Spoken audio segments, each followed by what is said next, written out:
Somaliland ilitangaza kujitenga kutoka Somalia mwaka 1991, lakini kwa miongo kadhaa hakuna nchi iliyoitambua.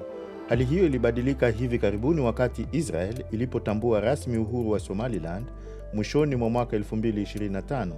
Sasa uongozi wa Somaliland unajaribu mbinu mpya, kutumia rasilimali na eneo lake la kimkakati kupata utambuzi wa kidiplomasia. Maafisa wa Somaliland wanasema wako tayari kuipa Marekani ufikiaji wa kipekee wa utajiri wake wa madini na hata kuruhusu kuwekwa kwa vituo vya kijeshi vya Marekani, ujumbe wa moja kwa moja kwa utawala wa Donald Trump. Somaliland ina madini gani? Somaliland inadai kuwa na akiba ya lithium, coltan na madini nyingine za thamani kubwa za viwandani, ingawa takwimu huru za kijiolojia bado ni chache. Mwaka 2024, kampuni ya uchimbaji madini ya Saudi Arabia Kilomas ilipewa kandarasi ya utafutaji wa lithium na madini mengine Somaliland, jambo linalothibitisha angalau uwepo wa maslahi ya kigeni katika akiba hizo zinazodhaniwa kuwepo. Mwelekeo wa kijeshi.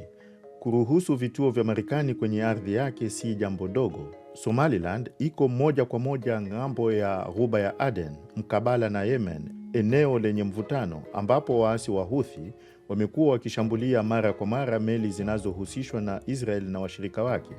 Kwa Washington, eneo hilo lina thamani ya kimkakati. Kwa Somaliland ni nyenzo ya kijiografia ya kujadiliana. Je, Somaliland inatoa mikataba kama hii kwingineko? Ndiyo. Israel.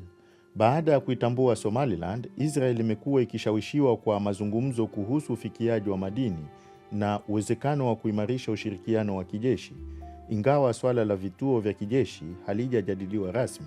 Ethiopia.